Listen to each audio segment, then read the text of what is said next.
Hey guys, it's Kayla Ewell from Directionally Challenged, a podcast about realigning your internal compass. New KFC chicken nuggets are finally here, and you have never had nuggets like these. All of the delicious KFC flavor you love in one amazing chicken nugget. 100% white meat, hand breaded in KFC's original recipe. Order new KFC fried chicken nuggets now, available at participating KFC near you. Guys, they're finger licking good. Hello, listener. This is Chris and Rosie Ramsey here, hosts of the Shagged, Married, Annoyed podcast. Now, we've been podcasting for a few years now. 4 years. Four, you said knocking going on 5. Yeah. We absolutely love it. We really, really do. Not only, it gives us a chance to have a proper conversation without the kids. Stops we're looking at our phone all day. Outside of this podcast, most of our lives is kids and looking at our phones. So yes, this is us living our best part of our lives. Yeah, we've had so much fun doing it. We've built a lovely community with you guys listening right now as well. We have indeed. Now, if you ever thought about starting your own podcast, we cannot recommend it enough. And the perfect place to start yours is with Acast. Acast have got it all. One-click sharing to all listening apps, market-leading insights and monetization through advertising, lucrative sponsorships and subscriptions. Start or switch your podcast to Acast to join the same network as us and 92,000 more shows that love Acast as well. 92,000. Mm-hmm. Join Acast with a 3-month free trial using the code SMA, that's SMA. Just visit go.acast.com/join.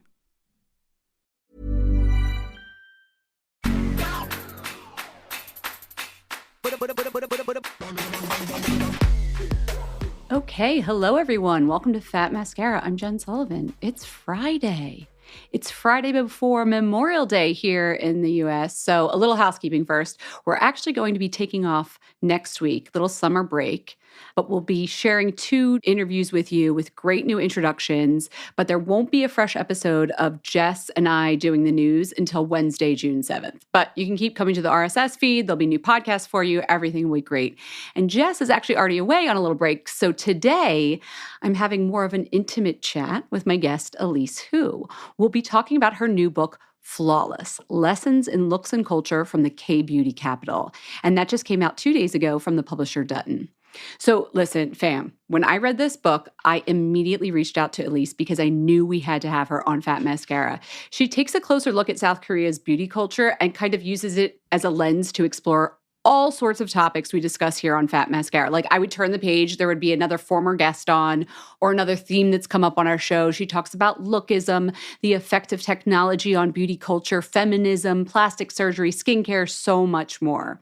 So I'll let Elise explain a little bit of how she started working on this book, but just to give you some background on what she's doing today, Elise, who is a correspondent and host at large for NPR, and she's the host of TED Talks Daily, the daily podcast from TED. Her work as a journalist has earned her the National DuPont, Columbia, Edward R. Murrow, and Gracie Awards, along with the Gannett Foundation Award for Innovation in Watchdog Journalism.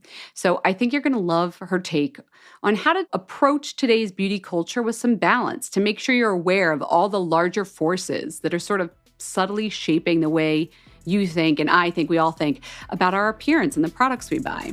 So here's Elise.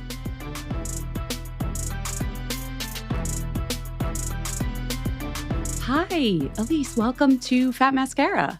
Thank you. I'm so delighted to be here. This is so much fun. I know we're going to talk about your book, Flawless, Lessons in Looks and Culture from the K-Beauty Capital. Mm-hmm. I love that you take a closer look at South Korea's beauty culture, use it as a lens to explore all sorts of stuff that we talk about here on Fat Mascara. Longtime listeners are going to be like, oh, this has come up before. They're going to love this. But yeah, before we get into that, so professionally, you're not exactly a beauty industry pro, are you? No, I was covering North Korean nuclear provocations at the time that I was in Seoul. So my background is as an international correspondent. I was posted to Seoul in the beginning of 2015 and lived there nearly 4 years until the end of 2018 as NPR's founding Seoul bureau chief. So I was responsible for covering news, business, politics, economics, culture for North Korea, South Korea, and Japan.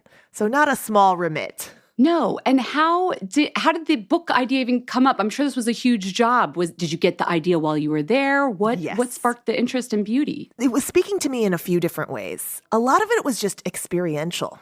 When I first landed in Seoul, I happened to stay in Myeongdong, which was the makeup district, the makeup mecca, where it's just one skincare store after another, and it's like trick or treat, but for beauty products. You know, there were store clerks out in the streets kind of yelling and trying to lure you to come in with snail mucin face masks and the latest serums and ampules and body scrubs.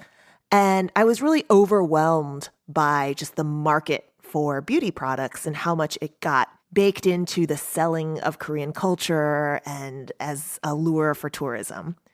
And that was my very first night there. And then also just existing in South Korea, I was kind of triggered because constantly strangers would make comments or feel like they could make comments about my appearance. For me, it's the freckles. You can see me. The listeners can't, but I have freckles. They just are there. They've always been there. And in Korea, they're frowned upon. They're not considered aesthetically pleasing. And you can just laser them off. You can get them removed. So there were lots of folks who were like, oh, we can fix that for you. Like, why wouldn't you fix that if you have that problem? Like apropos of nothing. Like, Right. hi, stranger. Like, can ooh, I fix your freckles? Yeah, like, oh, we could do something about that.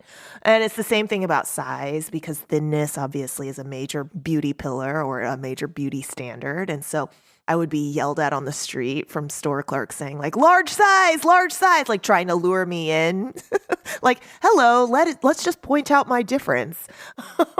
So I'm larger than the Korean default size. There's a default size in Korea called free size for the boutiques. And as I named a chapter, free size isn't free. Free size is the equivalent of a US size 2 or a UK size 10 or 8 or 10. I can't remember the UK equivalent, but a UK size or a US size 2 is actually quite small.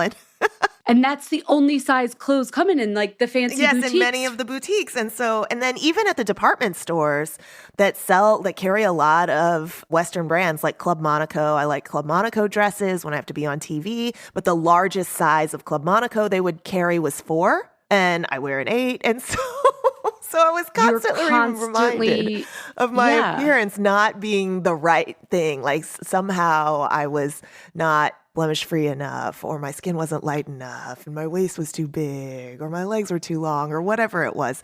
So that was experiential. And then I happened to have 2 more daughters when I was in South Korea. So now I have a total of 3 daughters and not sons. And this is crucial because there is such a gender disparity in South Korea. And little girls get commented upon by their looks very, very young. So as young as 3 years old, my eldest daughter was being asked like, oh, are those eyelash extensions? So this logic of doing work to improve your appearance was normalized even for young people. And so I wasn't doing explicit reporting on this. I wasn't like, hey, let's do a deep dive into appearance-based discrimination or just a culture that really values appearance. I was just living it. And by the time I came back, I had covered 27 missile provocations, a Winter Olympics, a summit between the US president and Kim Jong-un. I'd covered Japan so much that I had been to Japan 35 times. And in all of that, I never really took the lens and placed it and focused it on my experience as a woman and the bodily shame that it kicked up just to be in South Korea, where the appearance standard is so specific and so strong. Yeah. And so that's why it became a book project. It was best handled in a really comprehensive book. Yeah, because everybody has a personal experience. It's like, let me write a 300-page book about it with extensive footnotes. Totally, Elise. Okay, maybe that's not so relatable, but I do happen to be a journalist. So No, of course. No, I can feel as I read it, you unpacking a lot of what happened to you there and trying to see it through a larger lens. Do you think the fact that you aren't Korean helped you at all? Did you ever worry about like exoticizing or othering the culture there? Yeah, and I really want to be careful about that and I write about it in the beginning. So I tried to employ a practice called writing near, which is that I cannot speak for Korean women. I am not Korean. I am Taiwanese American. My father is Chinese American, so I'm a mix. And I do know what it is and what it's like to occupy space as an Asian in Asia. but I don't know what it's like to be a Korean woman. So what I tried to do was really center their voices and their experiences and speak to hundreds of them.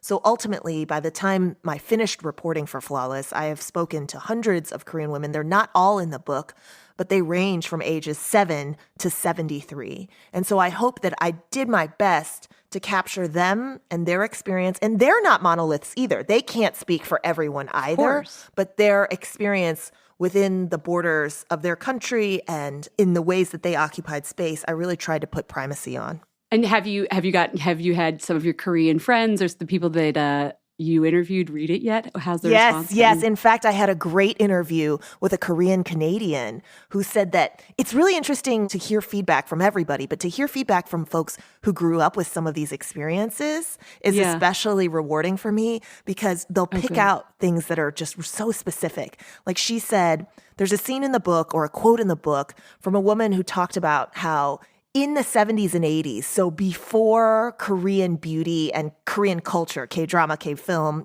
all of that became cool, the coolness of Korea. Before that, when she went to go visit, and she and her family went to go visit the peninsula and visit all of her family members that were in Korea from the U.S. So she was going from the U.S. to visit her family members in Korea, and they would stuff their suitcases with Pond's cold cream and peanut butter or macaroni and cheese and the things that were not easily accessible in South Korea. And that at the time, like Pond's cold cream was the thing to get. It was Western skincare products that were being muled over to South Korea. And now it's largely the other way around. Like I'm constantly asking folks to bring back my favorite sunscreens or my favorite green tea sleeping masks. So it was really fun to see that. But then also to a person, when I talked with Koreans and Korean Americans or Korean Canadians, they talk about when they were very young, they were asked whether they wanted the Sangapul, the double eyelid surgery, or their mothers or grandmothers would say, oh, you would look prettier if. So this is not necessarily just an Asian experience. It's, in fact, after all of this reporting, one theme that emerges is that we're all a lot more alike than we are unalike. Korea happens to be a little bit in the future because it is such a visual and virtual culture that appearance becomes really paramount. And it maybe became more paramount than it became in the US eventually, because this is a book about the mid-10s. And now so many of the things that I write about as true in Korea have just borne out. They've borne out in the US and are normal for us now. But it ends up revealing that a lot of the lookism or just focus on appearance that is so prevalent that I found abroad is also true here. It's also true as I write. The themes become from universal. Los Angeles. Yeah, I don't want anybody to think this book is like, yes, it was Seoul, but I think that you speak It's just a jumping off point. Right, yeah. Totally. It's a jumping off point to explore a lot of major transnational systems. Can we talk about that? Something that fascinated me, anybody who listens to this podcast knows how big an influence K-beauty has had in American culture in the last 10 years. For sure. And I thought, there were a couple entrepreneurs that came over and brought it, or people who were traveling abroad. I did not realize that this didn't happen by chance. Like this was a strategic thing. Can you explain the concept of, I guess the Hallyu concept? I know that's a Chinese the Hallyu word, wave. And explain how this is not happenstance that we all love K-pop now and we all use snail masks. And some of it isn't top down because obviously governments aren't that great at marketing. It can also be, I don't want to give governments too much credit, but it was really deliberate. The Korean government took on a deliberate soft power strategy in the late 1990s after the country went bankrupt and they had to seek a bailout from the International Monetary Fund and had to pay back billions and billions of dollars in a short amount of time. South Korea, by the late 1990s, was already a giant when it came to manufacturing and heavy industry and shipping. So we already knew of Kia cars and Hyundai cars and a lot of this, what Samsung was manufacturing, even though smartphones were just starting, I think, at the turn of the century. And South Korea is also barred through an agreement with the U.S. from making any major defense products. So it wasn't going to make any weaponry because it actually had to go through bureaucracy. It actually has to seek approval from the US government in order to get into a bunch of defense manufacturing. So a government report in the late 1990s suggested that if South Korea were able to produce a blockbuster on the scale of Jurassic Park, that it would equal, in terms of revenue back to the country, the same as manufacturing 1 million Korean-made cars. This was very convincing to the administration at the time. So President Kim Jae-jung decided to take on this soft power strategy. And in international relations, there's hard power, so force, military, national security matters. There's economic power, so economic sanctions or enticements or incentives. There's also soft power, which if you think about in the framework of parenting, it's just like being the cool parent, being so connected with your kid or connected in your relationship that they want to come to you. They want to behave well. And so soft power is very powerful. And South Korea decided, okay, we want to be attractive to the rest of the world. And one way we can do that is with our visual culture. So they began really investing in the film industry, the television dramas, K-dramas as we know them, in gaming, in animation, in art, in food, and trying to make that attractive to the rest of the world. K-drama was first, and a lot of early K-film started going over to Japan and had crossover success in Japan. It then had crossover success in China, kind of took over the region, then spread to the rest of the world. By the time Psy hit in the early 2010s with Gangnam Style, K-pop was already huge in the rest of the world and in the Asia region. It just really marked a moment in the US where we were like, holy cow, this is a thing. And then the videos are so tight and the choreography is so good. And when you watch BTS today and watch BTS dance, it's like it makes NSYNC of the late 1990s. We used to think they were good dancers and they were tight and their choreography was good. And it was just like, who are these clowns in sync? What? So the level of execution of Korean cultural exports is just so much higher and so much better. And all of that visual transfer is a running advertisement for beautiful Koreans and images. And how do I get that look? And exactly, how do I get that look? But is it true there's still clearly, obviously, beauty products then came along as part of that, but I read that beauty businesses get tax breaks for exporting. This is good business to go into if you're a Korean entrepreneur. Export your stuff to America, right? Absolutely. Huge subsidies for any export business. So if you start a beauty brand and you make it export focused, you can get huge tax breaks or pay zero taxes so long as you can show that you are making your money from abroad. Thank you for the soft power. No taxes for you. The government wants that, right? I'm not trying to make it seem nefarious. This is what all countries do this to some extent. State-sponsored.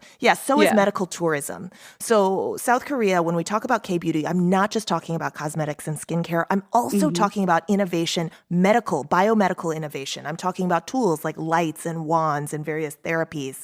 I'm talking about diagnostic tools like skin analysis, which is coming out of Samsung. It's coming out of LG, these traditionally tech companies that are getting into the wellness and biomedical space. And so now South Korea boasts many, many, many other kinds of injectables that the FDA would not allow in the US because the FDA process, the approval process can be so cumbersome in the US. So the injectable offerings in South Korea are far more innovative and diverse, and just you have a much larger selection. And that's something that South Korea is known for and then wants to lure visitors and foreigners into the country to try. Sure. You're importing tourists, exporting products, all of that. Yeah. Elise, before you moved to Seoul, what kind of beauty consumer were you? Were you very into makeup? I know you used to be a broadcast journalist, so you had to have a face on. But what was your beauty vibe going into this job in 2014? I almost didn't participate in it at all, and largely because I rejected a lot of adornment and work on my body after I had my late 1990s, early 2000s eating disorder. So I worked as a model in the late 90s, which was the very heroin chic period, and when I was 16, 17 years old. So it was a really formative time to get thrown into an industry that cared a lot about not just skinniness, but super, super skinniness. And so during that period, I ended up restricting food so much. I think it was just like insane how much weight I dropped in a short amount of time. And then obviously it threw me into a lot of anxiety and depression. And then I had to stop doing it. And after months and months of therapy and gaining my weight back, I decided just to reject. I left modeling, of course, but I also just decided to come to a place where I didn't focus on my appearance as much because it threw me into that spiral. And I thought, okay, well, I've already dealt with this. I went from hobbled to healed. Great. This is not something that I really have to think about or suffer from anymore. And I'm 20 years old. And good thing I got this out of the way. Yeah. Bodily shame and angst. As only a 20-year-old would say. Yep, exactly. Moving on.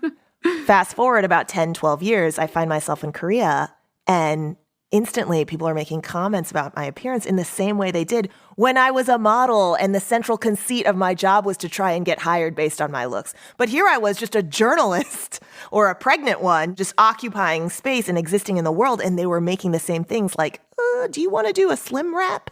You know?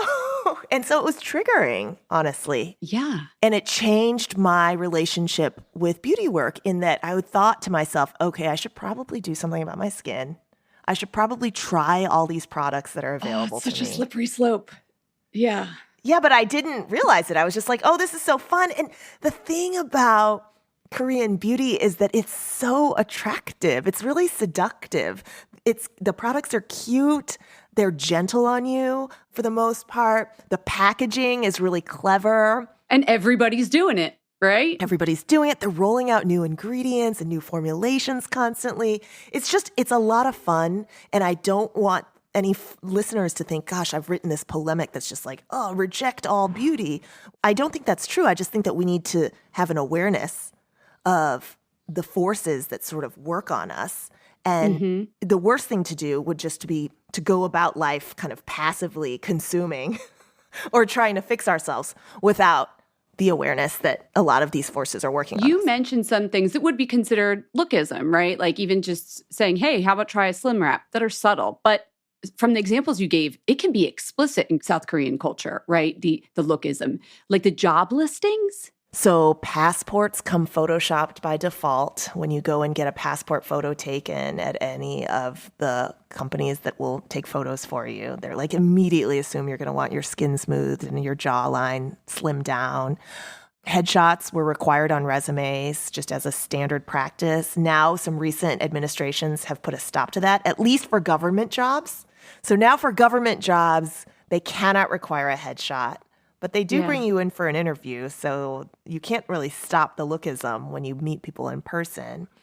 Your professional life really depends a lot on whether you have that clean look that is considered at least meeting the bar for the professional standard. And then your personal life really depends on it too, because your parents and your family are constantly like, oh, you're not going to do well on the marriage market. You won't get picked, was what one Korean mom said to her daughter. Like, you won't get picked if you don't lose weight. And there's myriad Korean matchmaking firms. And those firms, because that's a way that people meet still instead of the apps. There are the apps also, but you can also go to a matchmaking agency, and these matchmaking agencies have specs. So in the same way we use specs, short for specifications, for our devices or our tablets or computers, they use specs to describe people. And so a spec might be your bra cup size. It might be your height. It definitely is your weight. It's whether you possess a certain kind of cuteness. So they'll rank you on cuteness. They'll rank you on all sorts of other specs that are non-appearance, but appearance does make up a large classification of the specs. Sounds exhausting. I mean, I know that happens in the United States in subtler ways, but we like to pretend it doesn't. Yeah, we like to paper over the lookism in the U.S. and try to cloak it in things like body positivity, like, oh, you look great, everyone looks great. But it doesn't mean that it doesn't exist. And in fact, they're both problematic. In South Korea, lookism is really embraced. And when I say lookism, I mean an appearance-based discrimination. So fat phobia is a form of lookism because it is based on an appearance standard of thinness. And I'm really glad that the U.S. has finally begun to have a pushback and a serious conversation about fat phobia just because how marginalizing it can be. But lookism as an umbrella for fat phobia and all the other phobias of our appearance needs to be taken more seriously.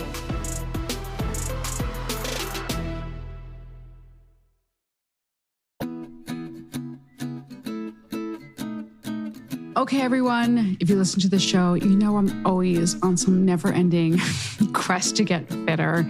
But listen, when it comes to like gym equipment, it's not coming to my house. And I'm always trying to make a fitness class, but you know my schedule is crazy. Alo Moves has saved the day. Alo Moves is a streaming on-demand wellness platform that features yoga practices, fitness routines, meditation sessions. I can do that and so much more. And you already have the equipment. There is no equipment. You pop it on your computer or stream it on your TV, get in front of it and do the workout. Lately, I've been into Brittany Smith. She's one of the instructors, but she does a lot of this flow, like refreshing flow. There's a 30-minute flow class that I either do it at the beginning or the end of the day, and it just feels so good. I mean, I'm sure I'm getting exercise, but also just the mental state of mind. I love that it's not just about exercise. They have like how to do facial massage, how to do yoga. Like it's really instructive. And it's not just us who loves Alo Moves. It was voted the best wellness app of 2022 by InStyle magazine and the best yoga app of 2023 by Women's Health. It's a big deal. For a limited time, Alo Moves is offering our listeners a free 30-day trial plus, get this, 50% off an annual membership. But you can only get it by going to alomoves.com and using the code MASCARA in all caps. That's Alo Moves, A-L-O moves.com, and all caps, the code is MASCARA to get a free 30-day trial plus 50% off an annual membership. alomoves.com, code MASCARA in all caps.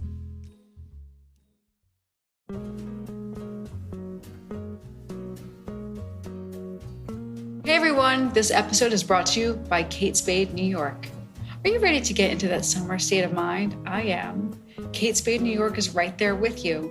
And 2023 is the brand's, can you believe it, 30th anniversary, and they are calling it the Year of Adventure. Their whole summer collection is based on the beach. Oh my gosh, I've seen all of it, obsessed over all of it. They're doing this lemon novelty collection. I am absolutely buying the lemon bag. I have a wedding in July. Can you picture me? My dress is like black and white, but I'm going to do a pop of yellow with the lemon bag. You need a pop of color sometimes, Jen. You can afford a little pop of color in that wardrobe. I am a sucker for a fruit accessory. I don't know why. You wouldn't picture it, but these are so cool. Plus, they have the spade flower jacquard. This is like a really great print that just goes with everything. New takes on beach bags, feathery heels. I know you want feathers on your shoes, Jess, don't you? Jen, I've been wearing Kate Spade for years. I'm like an OG Kate Spade New York girl. Wherever the season takes you, whether that's Cannes or Coney Island, I see you, Brooklyn girls. Get ready to look the part. Shop the summer collection at katespade.com.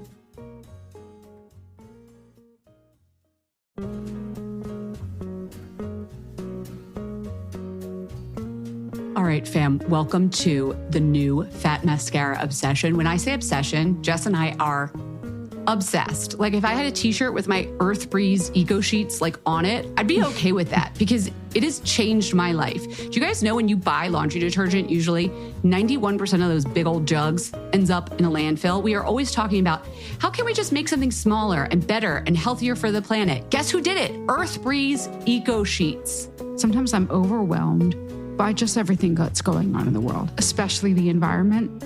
What makes me feel better is when I can do something small. Even if it's small, I feel like, you know what? I'm doing my part. And I'm being serious. Earth Breeze Eco Sheets, something like that makes me feel like, well, I'm doing my part, guys. Earth Breeze Eco Sheets come in the size of like, it's like a file folder.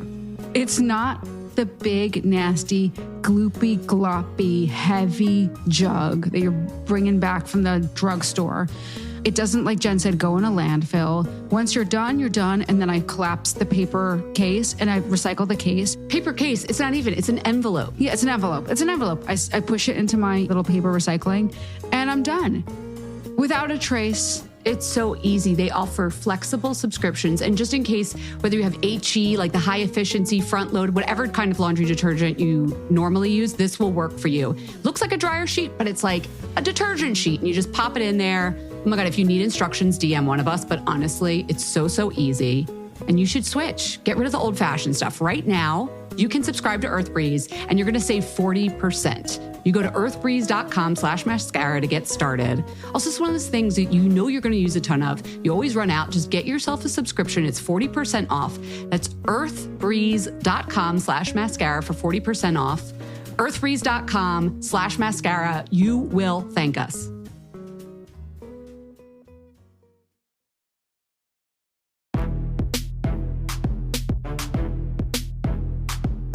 Yeah, at the same time, though, that we have had that reckoning a little bit, then all of a sudden technology took off like crazy. We got TikTok everywhere. More people than ever are on social media. And you talk a lot in this book about how technology, or the embrace of technology, is really part of the reason that this beauty imperative, as sometimes it's called, is so demanding. Can you talk about how tech plays into this? It's a huge part of it, and it's a huge part of why Korea is such an extreme beauty culture. Korea is one of the world's first truly wired nations. It invested in a national broadband infrastructure, something the U.S. still lacks, in the early 1990s. And so there is Wi-Fi everywhere. It was first to 5G before the rest of the world. You can go down deep into the bowels of the subway and be riding and never lose your streaming film or your streaming television show or your streaming game. You're just basically never disconnected. You're always connected and you're always in front of a screen. There's screens that wrap around buildings. There's screens that are on top of cabs.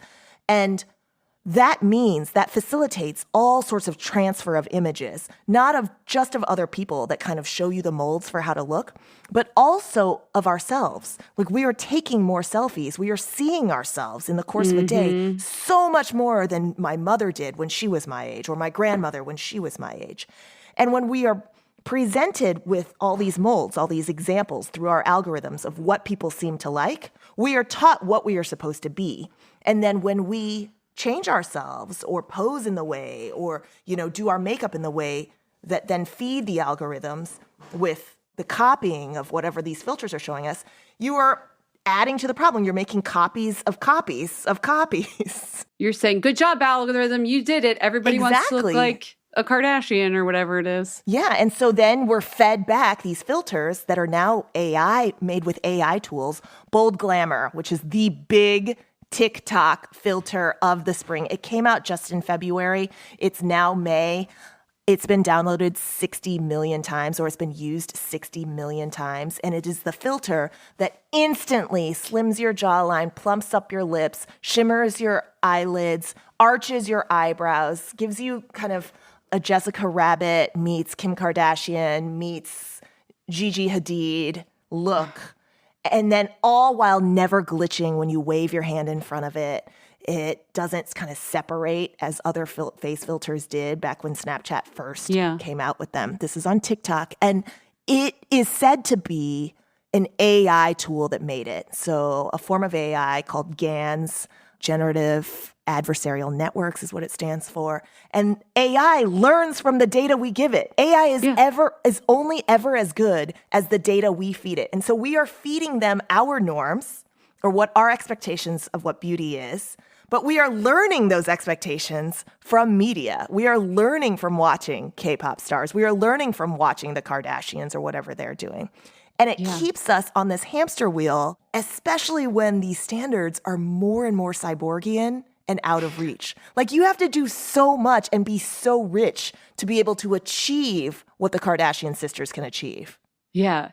And there's been a backlash to Bold Glamour, like opting out or like campaigns against it. But it's not always a choice. This is what I like to point out to people. Like, sometimes this happens automatically. You had an ethicist, Tristan Harris, I think was their name, and talking about how even when you go on TikTok, you might not realize this, but even the regular camera has a very subtle, like you said about the passport like 1 agencies. to 3%. 1 to 3% they'll do the beautify. Do you guys know that? I did not realize that. Like, I thought it was true because you can turn it off, but it's the automatic is the 1 to 3%. Oh, I like using TikTok because I look so much cuter on TikTok than Instagram Reels. Why is that? Crucially, we should pay attention to what does 1 to 3% more beautiful look like? Like, what standards are baked into and who decided? That? Yeah, exactly. And it tends to be smoothing your skin, so it's towards that beauty pillar of smoothness. It tends to be slimming down your jaw a little bit, so going for the thinness standard. For women, it tends to sort of emphasize more feminine features on your face, and we have to remember that when they are like beautifying by 1 to 3%, or on Zoom, you can tone up your appearance. Like, what exactly is happening when you slide that bar to tone up your appearance? Those are technologically determined, or they are determined in programming, programmatically determined, because some programmer took the baked-in beauty ideals that we sort of accept as norms and made that what Zoom makes possible, right? Or to bake that into what Zoom Yep. makes possible. It's really important to think about it and to challenge it because it marginalizes people who don't fit in. Absolutely. And you have 3 daughters, so I'm sure this is a huge concern for you as they get older. But also in your book, you were talking about, so it's not just the filters, it's not technology, just the use of makeup in general in South Korea is expected. I could not believe this, that 2 in 5 elementary school girls wear makeup in South Korea, according to the survey that you cited. How do you feel about that? Do your daughters wear makeup? Do you have an age limit? This is something Jess and I always talk about. Like, what age do you let them start? But it sounds like in South Korea, it's like, no, the moms are like, oh, you're 6 now. It's time for lip gloss or whatever. I'm generalizing. Yes. I think that the influence really comes from YouTube and online culture, right? And then when packaging of products is so childlike and so cute, you're already luring younger and younger populations into it because it's like, oh, this is for me. Like, you assume that it's for you. My eldest daughter is in 4th grade. She loves skincare products already. This is not because of my influence. I mean, hello, her mother Also, has no written this book. Grader needs skincare, maybe some sunscreen. So the reason why she's into it, though, is because the influence of her peers, her friends in dance, and also what she sees on YouTube, and the fact that she is marketed to by the skincare line that she likes is Florence by Mills, which is Millie Bobby Brown's skincare company. Millie Bobby Brown, the child star turned now adult from Stranger Things. And so she was essentially like a teen influencer, and she's made a line that is for teens, supposedly. And so, of course, my prepubescent teen is aspirationally a teenager, and she's lured into it.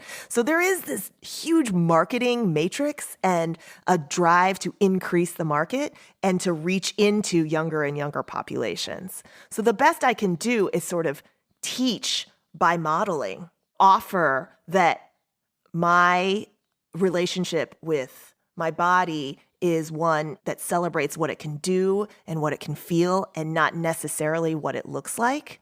Because I think that I didn't necessarily have that modeled by my mom. Like, my mom would weigh herself in the kitchen a lot. And I think it was for convenience, but also what the effect it had on me. She kept the scale in the kitchen? Yeah, and I just recently had this memory, right? Like, I had a breakthrough. I was like, wait, that wasn't right. But the effect, now that I think about it, was that I was constantly seeing her weigh herself. And you were equating food with not as nutrition, but as this thing that makes the number go up. Yeah. Ay, ay, ay. And so modeling is so important. My mother never explicitly told me anything about weight or dieting, really. And she always thought I was beautiful or said that I was beautiful at any size. But then she did this. And she had these practices that I saw. Mm-hmm. And so I think that we all, if we don't want to perpetuate a really prevalent beauty culture, we have to examine ourselves and the own ways that we act towards our bodies and how we regard them, the comments that we make about ourselves, the judgments that we make about others and their looks, and tamp that down. We really need to take the volume down because the children are watching. Yeah, you could do that personally, but in South Korea, I know it became sort of a cultural movement when Escape the Corset happened. Were you there? Were you there when that movement kind of took hold? Oh, you were? Okay. Yes. So can you tell us about that? Like, what's going on with that lately? Because there was some pushback from South Korean women, right? Yes. So Escape the Corset is awesome. The Korean feminists really rose up in 2018, my last year in Seoul. And it's a hashtag movement that grew out of Me Too because Me Too is global. And so Me Too hit at the end of 2017. A lot of powerful South Korean men ended up losing their positions of authority as a result of women speaking out about their sexual assaults or being victimized by sexual assault and harassment. Then it really broadened to all of these norms for how women are expected to not just look, but also behave. So it broadened into this movement called Escape the Corset, or hashtag Escape the Corset. And women all over, an estimated 300,000 women, would go online and cut their hair short or buzz it off, or they would take photos of their makeup compacts that were crushed or in the trash to exemplify that they were discarding the corset, like these really strict boundaries and requirements for how they were supposed to look as a symbol for the requirements for how they were supposed to act, too. Yeah. So many people took part in it. You now have lots of women, especially college-aged women, who are still walking around without any sort of adornment, like haircut short, baggy clothing, sort of looking gender neutral, because femininity is such a major standard of beauty that if you reject femininity, you are taking a stand. But they paid a huge price. A lot of Korean women who participated ended up losing their jobs or getting uninvited to family gatherings. Some were even reportedly victims of attacks because they didn't look the part of a Korean woman. And the result today is it's fanned this massive gender war. And it's not just about escape the courts. There's all sorts of feminist causes and movements.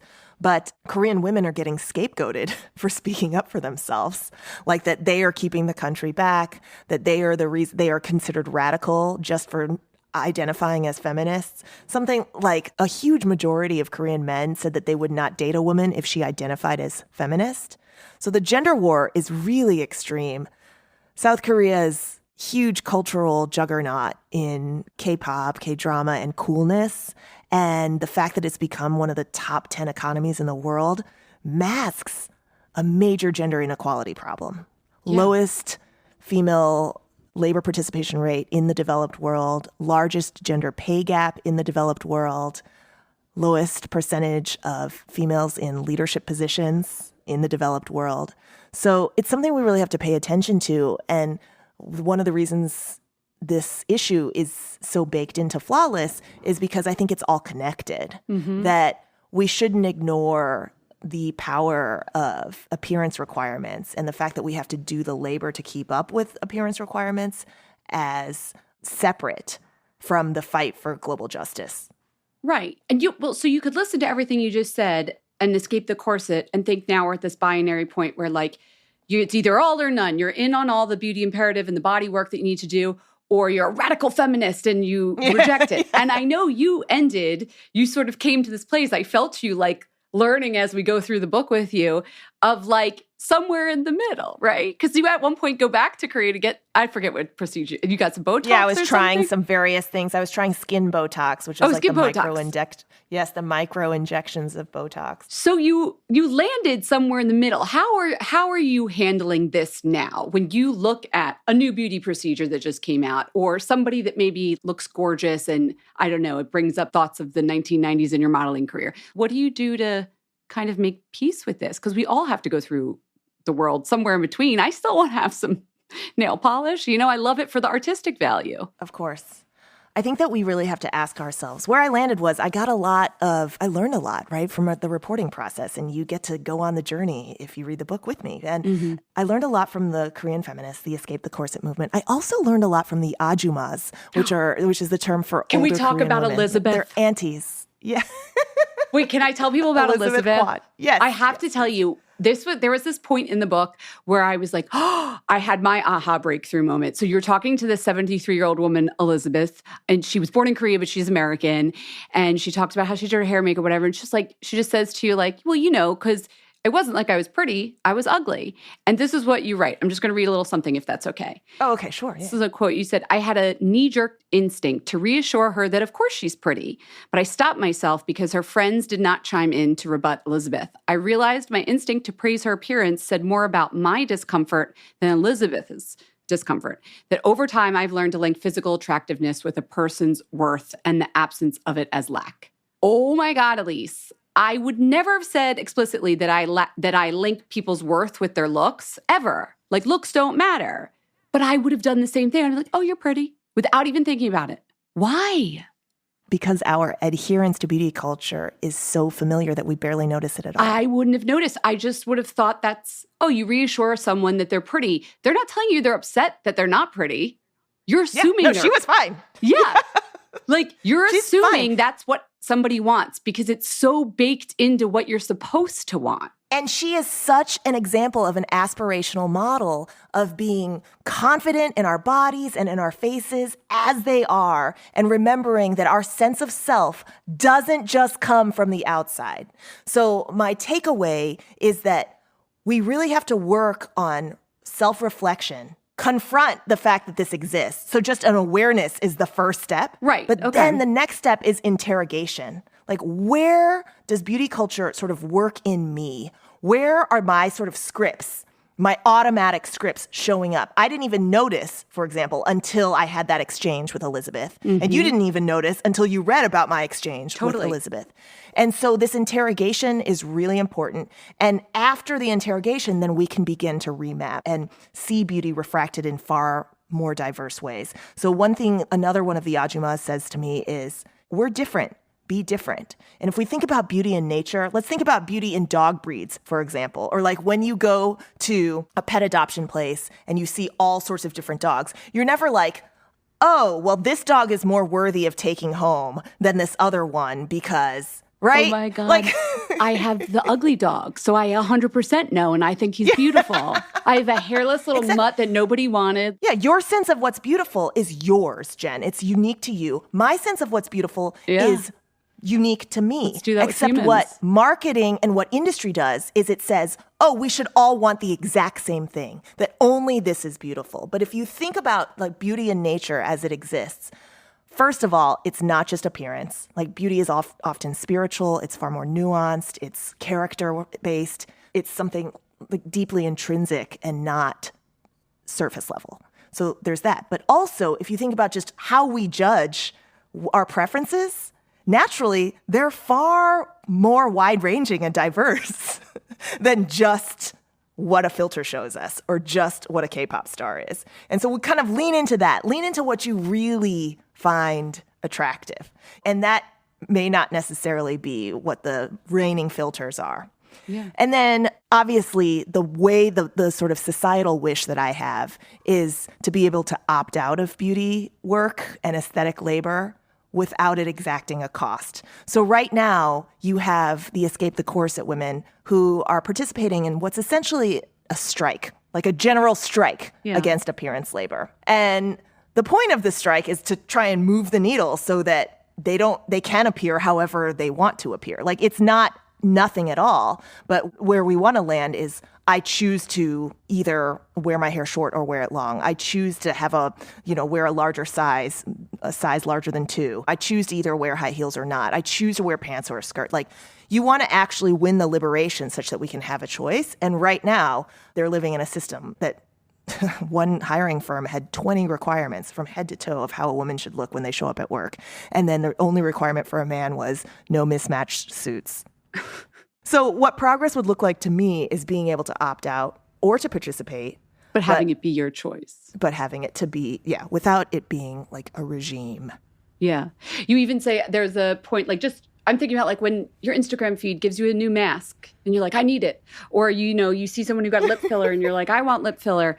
And you have these questions that you sort of were like, I don't know if you do this yourself or telling people to do this, but ask, is this going to be ego-driven or soul-driven, like if I do this? Yeah, one really good test. Yeah, that's what I do for myself, too. There are times, and this happens with fashion, too, and increasingly, how we change our skin and bodies is becoming like fashion where there's trends. It's like there's face trends, there's body trends, and we're treating our bodies, like the tissue and muscle of our bodies, as malleable in the way that clothing is. And I think that's really dangerous, obviously, for the risks to our bodies, but also societally because of the marginalization and the requirement that it costs so much money and time that you're widening. Yeah, you don't just have the wrong sneakers. Now you don't have the right microbladed eyebrows. Like It's really exhausting. So just to bring back to the test that I kind of give myself now, I ask myself, does this product, procedure, this treatment that I'm doing, does it feel like a greater step or deeper step into myself and my soul?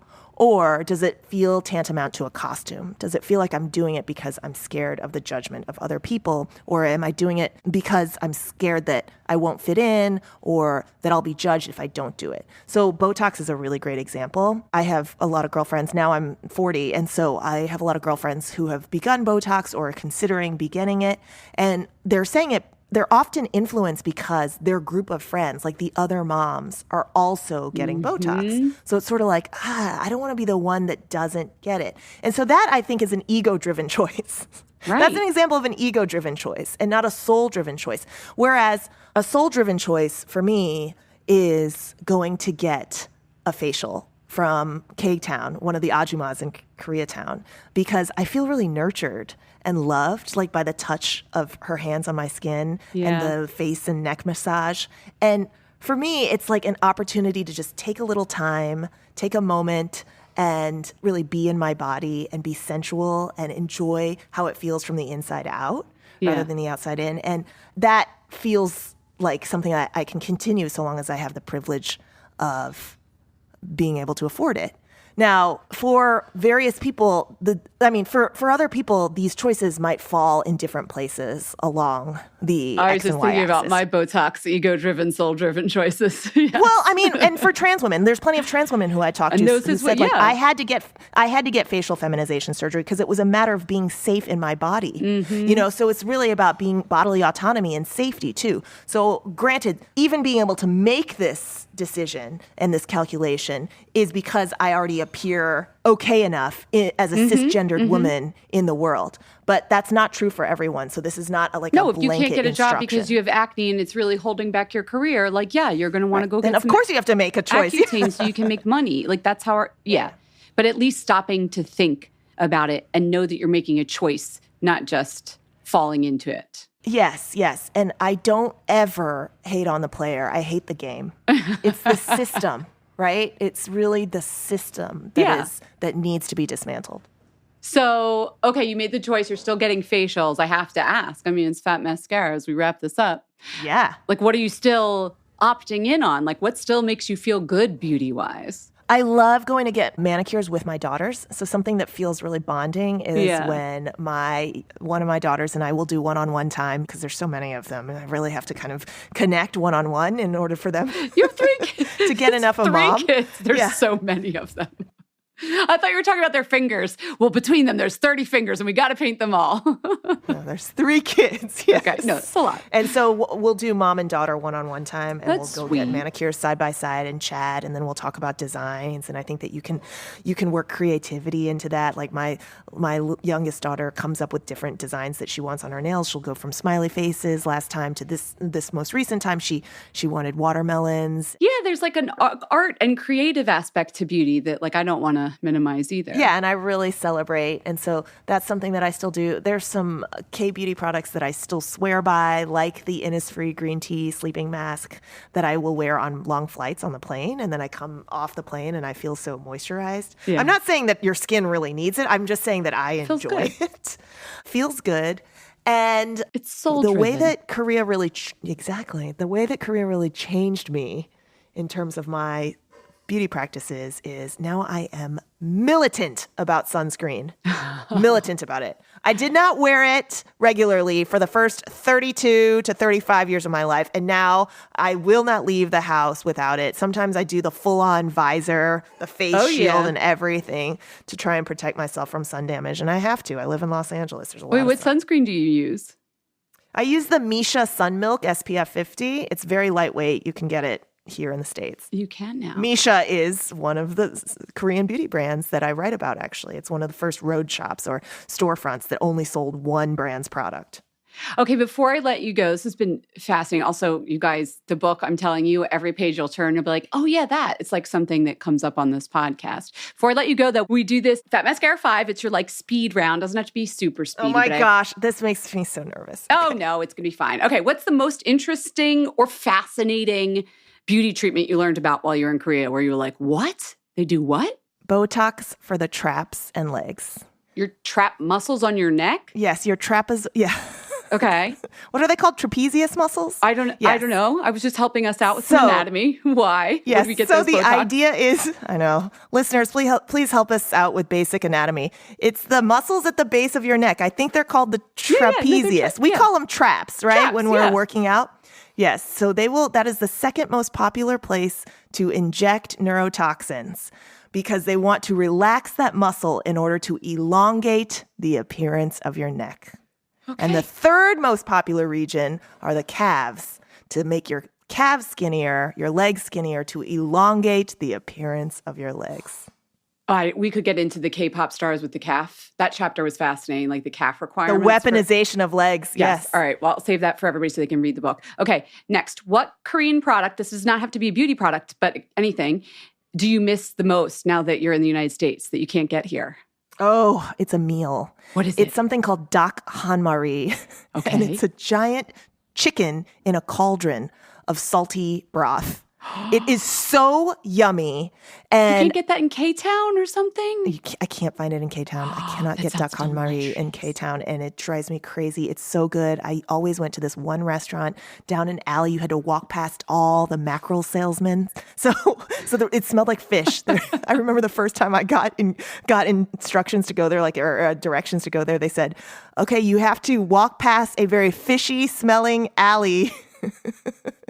And then it will open up, and then you will see Grandma Jean Oak's #1 dak hanmari, which is the name of the restaurant. And I always make a pilgrimage as soon as I get off the plane when I return to Seoul to Grandma Jean Oak's place. It's called dak hanmari. It is chicken in a cauldron, salty cauldron. What's your most favorite indulgent snack here, now, this minute?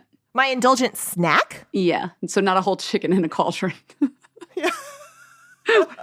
You're like the chicken in the cauldron, obviously. Yeah, I was going to say. No, what's your favorite snack? Can it be a boba tea? Of course it can. What's your boba order? My boba, I generally get a classic milk tea or a brown sugar milk, but with giant bobas. And there was a run on boba during COVID when I was writing my book. And so you'll notice in the acknowledgments of Flawless, if you get it, that I actually acknowledge the boba milk tea popsicles because they are now made into popsicles. And I was eating a lot of those pops just to get through the writing of this very terse book. All right. If someone made a biopic of your life, okay, the world-traveling, award-winning journalist, who would play you? Constance Wu. Okay. It's always Constance Wu, right? Like She she's has that awesome. ready. And lastly, what do you need to get your beauty sleep? Like what gives you a good night's sleep? No alcohol. Now that I'm older, I'm finding that I cannot drink too much before I go to bed because otherwise it will ruin my beauty sleep. But usually a good workout. The answer is a good workout. Like if I go for a good run that day or I do strength training pretty hard, I will get a much better night's sleep. I mean, that's probably very healthy of you. Elise, this has been so fun. Thanks for sharing your experiences with us and your book. And this has been great. Thank you for the insightful questions and the careful read. I'm just having so much fun. The best part of this entire book process is just being able to talk about it instead of being alone in my room. She's writing out about there. it. Like, yeah, you can share it with people now. Well, thanks for sharing it with us. The eerie looking lady on the cover. She's out there now. Thank you, Elise. Thanks, Jen. We hope you enjoyed the show. It's your reviews and feedback that help us make the podcast even better. Head over to iTunes to rate and review us or email your thoughts to info@fatmascara.com. We also want to answer your beauty questions and hear what products you love. To share a Raise the Wand product review or to ask a beauty question, email us at info@fatmascara. If you send it as a voice memo file, we can even share your voice on the podcast. You can also do that by leaving us a voice message. Our phone number in the United States is 646-481-8182. Thanks so much for listening.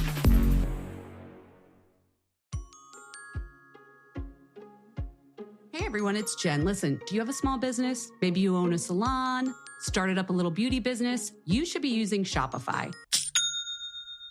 Shopify POS is your command center for your retail store. From accepting payments to managing inventory, Shopify has everything you need to sell in person. With Shopify, you get a powerhouse selling partner that effortlessly unites your in-person and online sales into one source of truth. You get to track every sale across your business in one place and know exactly what's in stock. Connect with customers inline and online. Shopify helps you drive store traffic with plug-and-play tools built for marketing campaigns from TikTok to Instagram and beyond. Get hardware that fits your business, take payments by smartphone, transform your tablet into a point-of-sale system, or use Shopify's POS Go mobile device for a battle-tested solution. Plus, Shopify's award-winning 24/7 help is there to support your success every step of the way. Plus, we have a deal for you. Sign up for a $1 per month trial period at shopify.com/fatmascara. That's all lowercase, shopify.com/fatmascara. Go to shopify.com/fatmascara to take your retail business to the next level today. Again, that's shopify.com/fatmascara.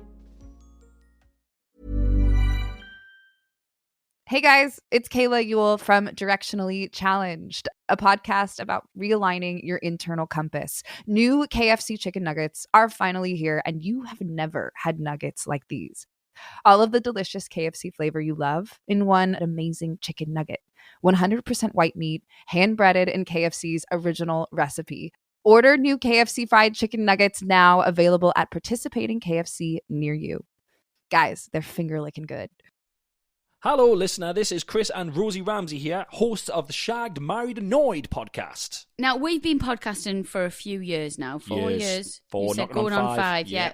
We absolutely love it. We really, really do. Not only it gives us a chance to have a proper conversation without the kids, stops we're looking at our phone all day. Outside of this podcast, most of our lives is kids and looking at our phones. So yes, this is us living our best part of our lives. Yeah, we've had so much fun doing it. We've built a lovely community with you guys listening right now as well. We have indeed. Now, if you ever thought about starting your own podcast, we cannot recommend it enough. And the perfect place to start yours is with Acast. Acast have got it all. One-click sharing to all listening apps, market-leading insights and monetization through advertising, lucrative sponsorships and subscriptions. Start or switch your podcast to Acast to join the same network as us and 92,000 more shows that love Acast as well. 92,000. Mm-hmm. Join Acast with a 3-month free trial using the code SMA, that's SMA. Just visit go.acast.com/join.